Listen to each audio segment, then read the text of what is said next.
Welcome to this worship service at the Unitarian Universalist congregation at Shelter Rock. We are here this morning on the traditional land of the Matinicock people. I'm Reverend Jaye Brooks, and I minister to this congregation along with Reverend David Carl Olson and our lead minister, Reverend Dr. Natalie Fenimore. Our worship associate today is Iris McKenna. In this congregation, we seek to create loving religious community, encourage spiritual growth, and build a more just and joyful world. We gather each Sunday on site and online to restore the balance of our spirits, to celebrate the joys of life and find the strength to meet our sorrows. Unitarian Universalism is a religious tradition that embraces the wisdom of all faiths and that values diversity. We use science, reason, and the gifts of the Spirit to explore life's mystery and meaning. In this tradition, we know that people need not think alike to love alike. Visit our website or the welcome desk in the lobby to learn more about this community. After our service, join us for coffee hour on Zoom or on site.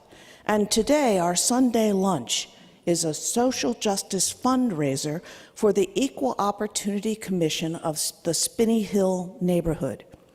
They're raising funds for a student trip to historically Black colleges and universities. So stay for lunch, and if you can't, drop a donation with the ticket seller. If you're a visitor, lunch is on us. Friday was Veterans Day.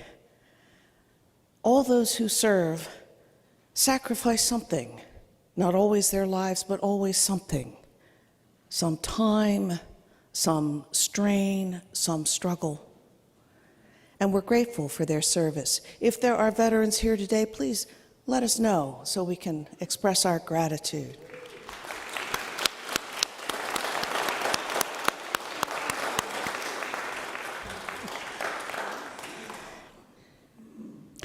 During this month, our learning and worship theme is change. Today, we explore the way that we remain ourselves, yet more so, as change flows through our lives. And now to begin our worship service, opening words from the poet John O'Donohue, his poem, For a New Beginning. In out-of-the-way places of the heart, where your thoughts never think to wander, this beginning has been quietly forming, waiting until you were ready to emerge. For a long time, it has watched your desire, feeling the emptiness growing inside you, noticing how you willed yourself on, still unable to leave what you had outgrown. It watched you play with the seduction of safety and the gray promises that sameness whispered, heard the waves of turmoil rise and relent, wondered, would you always live like this? Then the delight when your courage kindled and out you stepped onto new ground, your eyes young again with energy and dream, a path of plenitude opening before you. Though your destination is not yet clear, you can trust the promise of this new beginning. Unfurl yourself into the grace of a beginning that is at one with your life's desire. Awaken your spirit to adventure. Hold nothing back. Learn to find ease in risk. Soon you will be home in a new rhythm, for your soul senses the world that awaits you.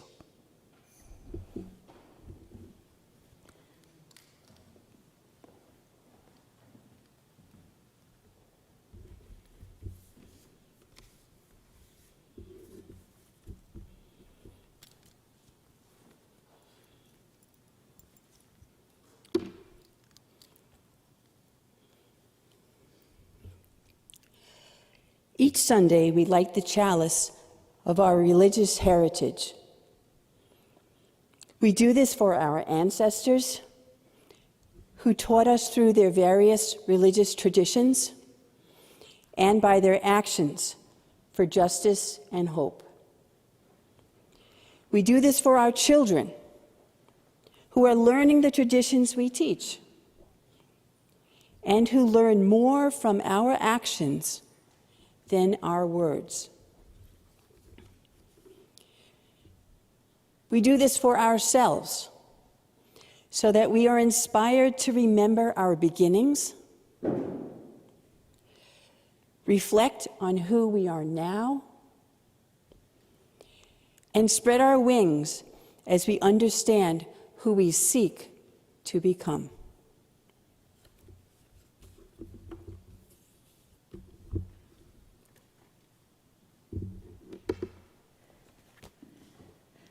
Please rise or remain seated as you are comfortable for our words of affirmation.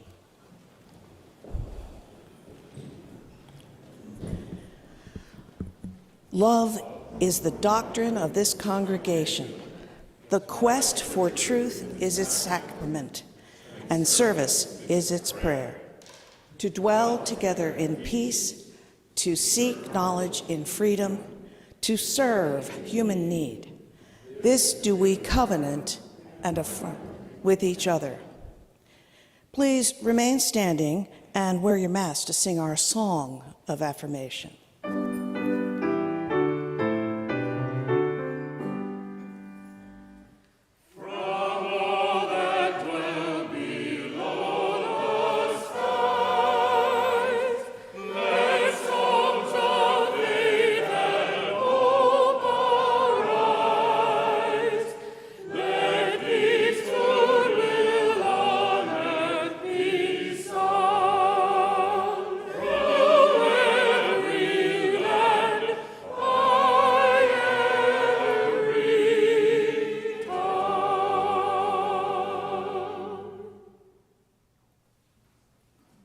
Please be seated.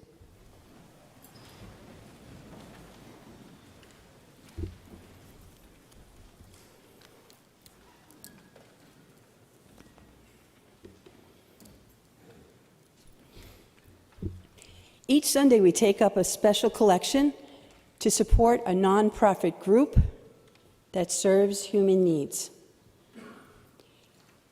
This month's offering will provide support for 2 organizations. The North Shore Soup Kitchen is a not-for-profit volunteer organization established in 1989 to feed the hungry. 100 volunteers cook, serve, and clean up after meals. The other group is the AIDS Center of Queens County. Since 1986, the AIDS Center of Queens County has been the largest provider of HIV or AIDS services in Queens. It serves over 10,000 clients and 30,000 community residents at 5 sites. Both of these groups help to ensure that people have the food they need, which is always necessary and can be especially important during the holidays. Make contributions on our website or through PayPal or text messages. If you are on site, the donations box is in the lobby as you leave the worship room. Please give from your hearts and in the spirit of generosity and compassion. Also accessible throughout every year is our congregational food pantry and gently used clothing rack located in the hallway behind the social hall. Members and friends are invited to drop off and food and or clothing items before or after the service. And again, especially during the holiday, when the need may be greater.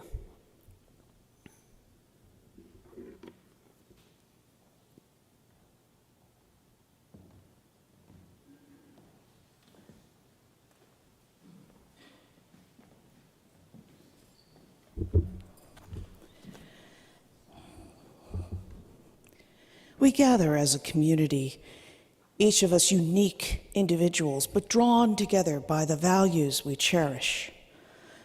There is much in our lives that is new. Some of the changes we welcome with joy. Some we grieve. In this, we are like human beings everywhere. As a congregation, we extend our love and compassion out into the world. Let us take a moment now in silence to wish for ourselves, for our loved ones, for all people, well-being and happiness.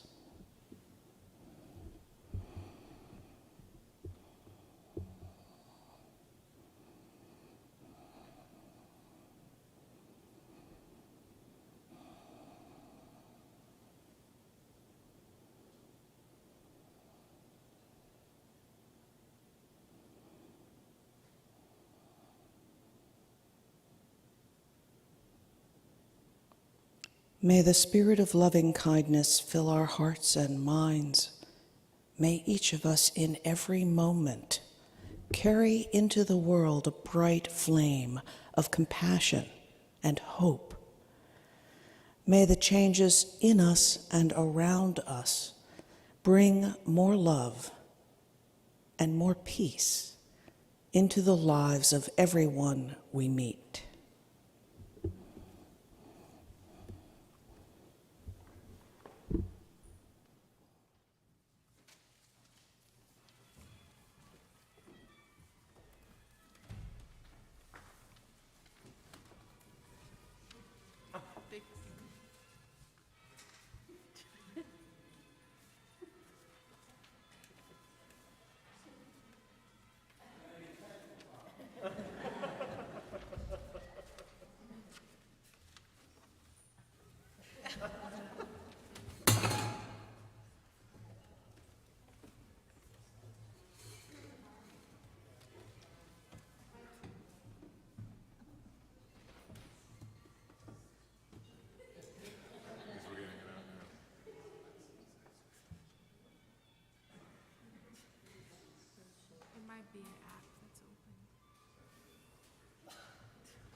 The next reading is the poem Meteor Shower by Clint Smith.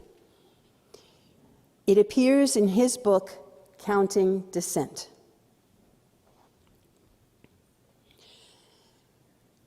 I read somewhere that meteor showers are almost always named after the constellation from which they are formed. It's funny, I think, how even the universe is telling us that we can never get too far from the place that created us. How there is always a streak of our past trailing closely behind us, like a smattering of obstinate memories. Even when we enter a new atmosphere, become subsumed in flames, turn to dust, and lose ourselves in the wind, and scatter the surface of all that rests beneath us, we bring a part of where we are from to every place we go.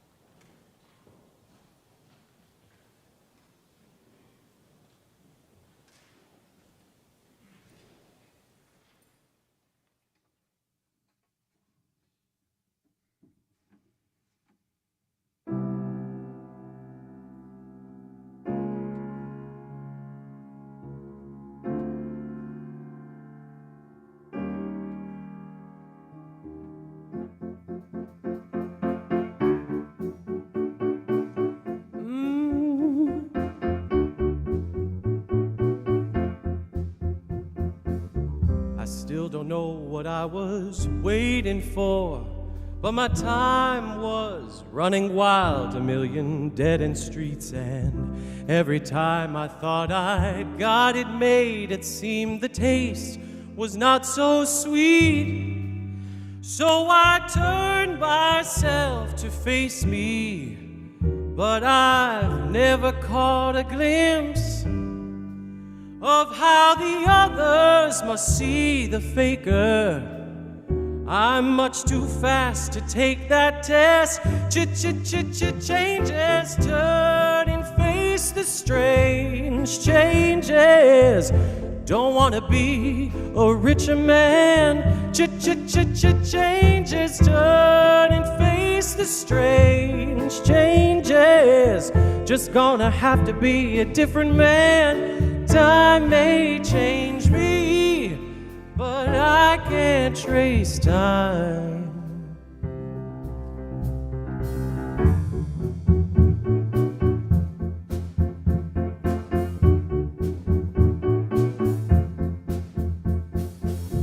I watch the ripples change their size, but they never leave the stream of warm and permanent sand. So the days flow through my eyes, but still the days seem the same. And these children that you spit on as they try to change their worlds are immune to your consolations. They're quite aware of what they're going through.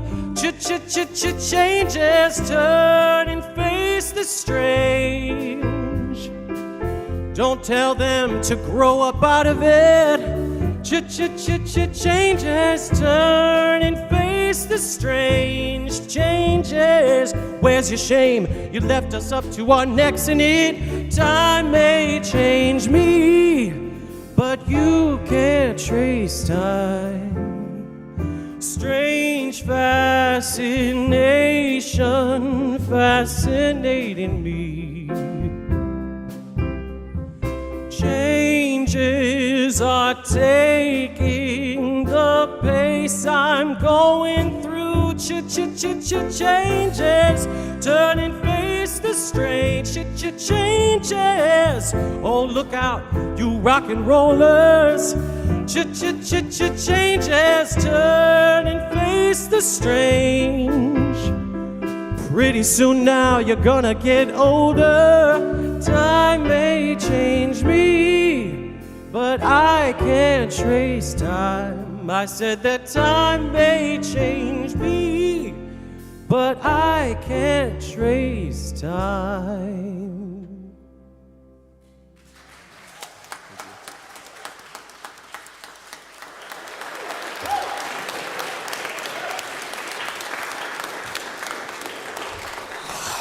Wow.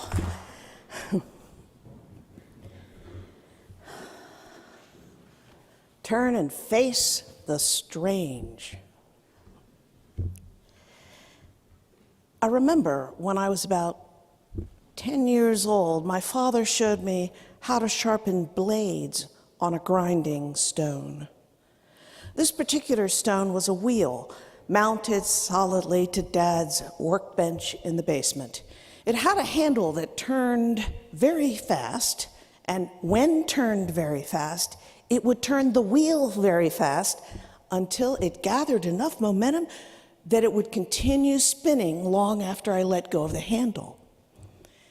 When I had amused myself for a while, Dad showed me how to turn the wheel at a more slow and steady pace so that a blade held gently against it at a careful angle would sharpen to a good cutting edge without losing too much of its metal to the stone.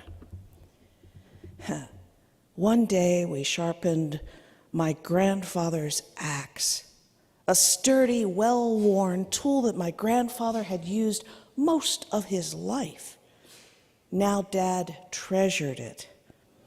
As we sharpened the edge, Dad remembered the time his father had replaced the axe head, the very one we were sharpening, the one that looked so old, had been new when my dad was a boy.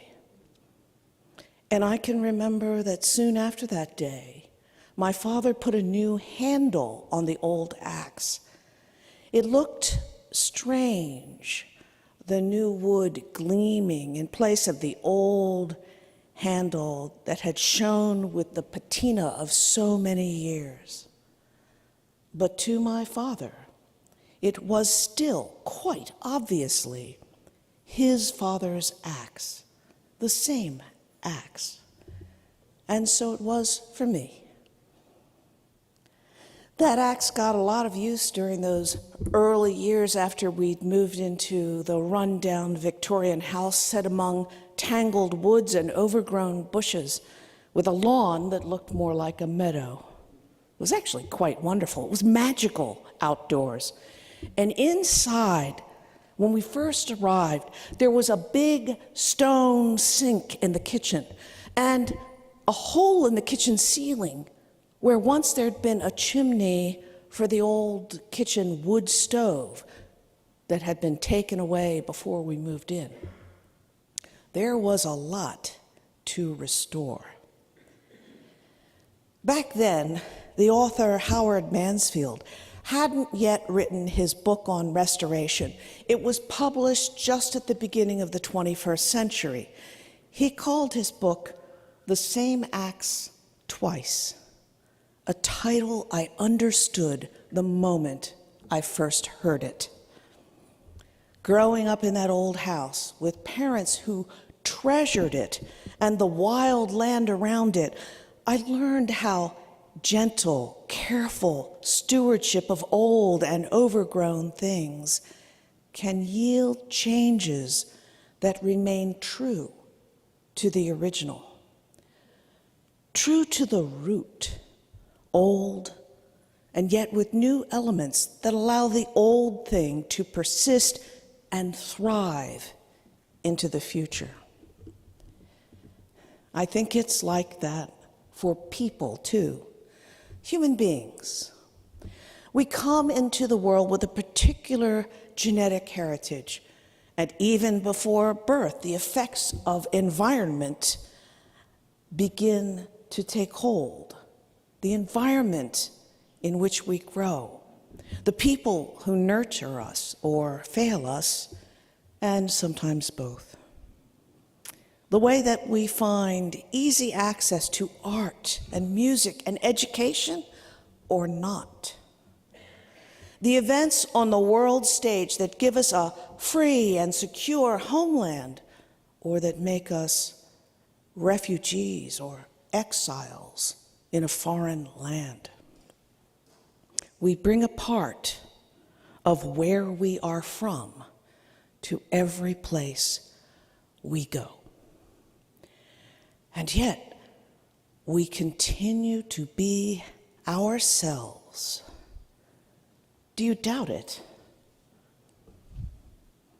Think back to who you were at age 11, the things you did, the things that happened to you, how you felt.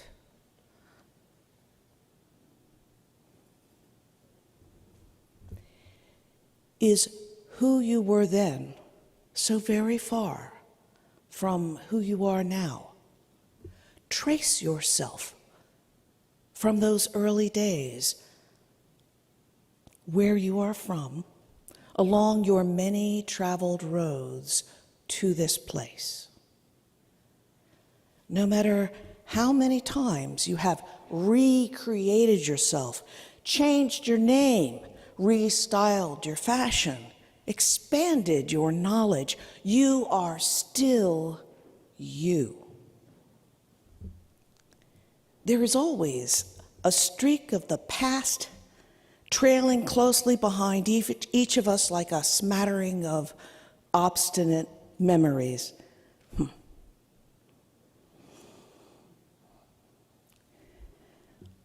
Over the years, I've learned to watch the changing seasons, visiting and revisiting a tree or park or beach to see how different it looks season to season, even day to day, yet still the same place. The natural world teaches us this truth. We may even call it a spiritual practice, to send ourselves out somewhere in the natural world and notice the changes, small and large, when even the setting remains familiar. We might also call it a spiritual practice to visit our own inner landscape, to notice the interior changes, to see those out-of-the-way places of the heart, where in our ordinary busy days we never think to wander. If we did, would we be able to spot what is different each day, what remains deeply rooted, and what is also in there that resembles a seed, a sprout, a bud, just beginning to unfurl? What would happen if we were able to visit ourselves frequently enough that we could notice the yearnings, the dissatisfaction, the hopes gradually forming inside?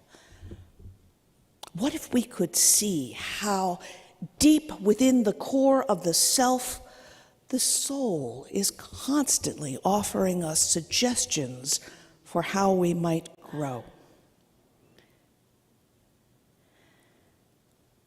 An old oak tree rises high near where I now live. It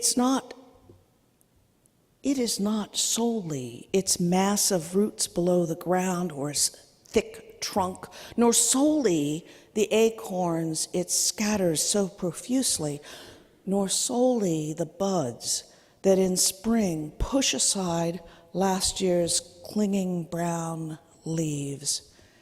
It is never solely one of these, but all, And we can trace a tree's life from those early days to what it is now. It is all of what it has been, even though each day it is different. It does not lose itself when it grows. And so it is for us, each of us. And so it is for our homes and our communities, for this congregation, for this country. There is always change. What I learned in my childhood is that careful stewardship can preserve the original ideal while bringing new life to what we cherish. Surely this is our task, our purpose, to be stewards, first of ourselves, nurturing that inner life, and the life of our beloveds, tending them so they may flourish. To nurture also the world around us, the earth that created us, and to nurture our human societies, flawed and intransigent, and so in need of our care. Here at Shelter Rock, we describe our purpose, sometimes using a lot of words, and sometimes quite succinctly. Create loving religious community, encourage spiritual growth, build a more just and joyful world. Create, encourage, build. Nothing is ever the way it was, but there is a root, an ideal, a deep truth, and we might each day hone ourselves gently against the stones that are to hand, so that in all ways, each of us, wherever we are, and together as a community, we create, encourage, build.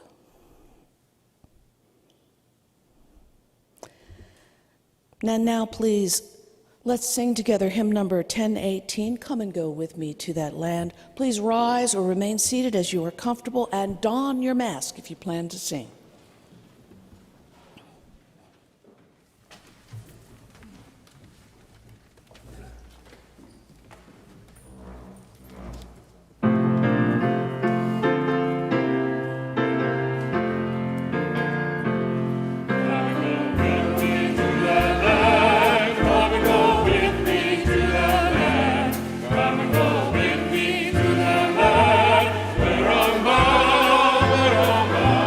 Where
In these closing words by UU Minister Reverend Kimberly Quinn Johnson, there is a phrase that is repeated: "We are the ones we've been waiting for." It comes from June Jordan's 1978 poem for South American women, and Reverend Kimberly Johnson incorporated it in these words. We are the ones we have been waiting for. We are not perfect, but we are perfectly fitted for this day. We are not without fault, but we can be honest to face our past as we chart a new future. We are the ones we have been waiting for. May we be bold and courageous to chart that new future. May we have faith in a future that is not known. We are the ones we have been waiting for. Amen, and blessed be.